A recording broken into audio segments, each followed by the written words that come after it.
Mais l'or est une valeur refuge, comme on aime le dire, avec les devises qui ne sont pas stables et tout.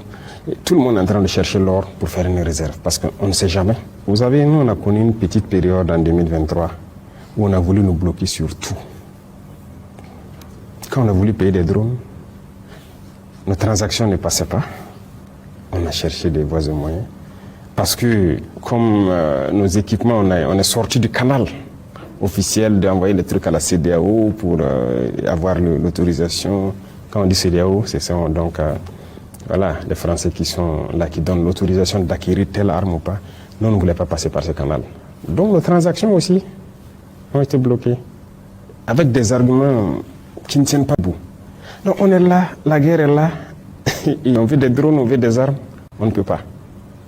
À un moment donné, c'était les hydrocarbures. Les transactions de la Sonavi ne passent pas au truc. Donc, ce sont des sanctions indirectes pour nous étouffer. Et en ce temps, des diplomates sont venus donc nous dire qu'on a intérêt à se changer de truc, à rallier, parce qu'on ne pourra même pas payer les salaires d'ici mars. Ça veut dire 6 mois. On ne pourra pas parce qu'on ne maîtrise rien de l'économie. Ils sont capables de trucs. Moi, je dis, il n'y a pas de problème. Attendez. Donc, un jour, j'ai fait bloquer toute la production d'or de toutes les mines. J'ai rassemblé tout et j'ai dit aux partenaires de venir chercher l'or et nous envoyer nos drones. C'est ce qu'on a fait. Nos drones sont venus, ils ont pris leur or, ils sont partis. On a besoin de l'argent de quelqu'un. Donc l'or est important. Les gens ont besoin d'or, nous aussi on a besoin de quelque chose dans le monde. Bref, ce n'est pas une manière de dire comment les gens vont faire pour le truc, mais ça demande du courage, c'est vrai.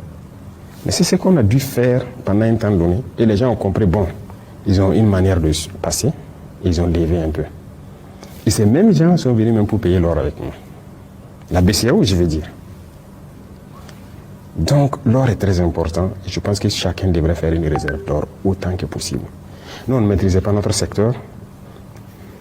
On a vu les données, mais nous avons créé tous les mécanismes pour aujourd'hui, plus ou moins, maîtriser le secteur de la production. Actuellement, on est en train de prendre des parts dans beaucoup d'unités industrielles qui existent. On a relu les contrats miniers, si on peut dire, et tout. En tout cas, en bonne ambiance avec ces gens qui sont là, qui exploitent. Et le Burkina va tirer profit de son or. Parce que partout en Afrique, c'est ça le problème. Vous ne pouvez pas comprendre que vous avez telle quantité d'or.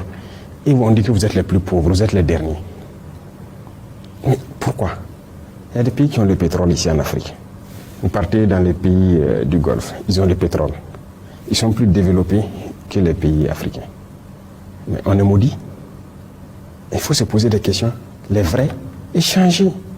Mais si les dirigeants ne veulent pas changer et que les peuples aussi acceptent leurs conditions de misère, bon, qu'est-ce qu'on peut bien faire?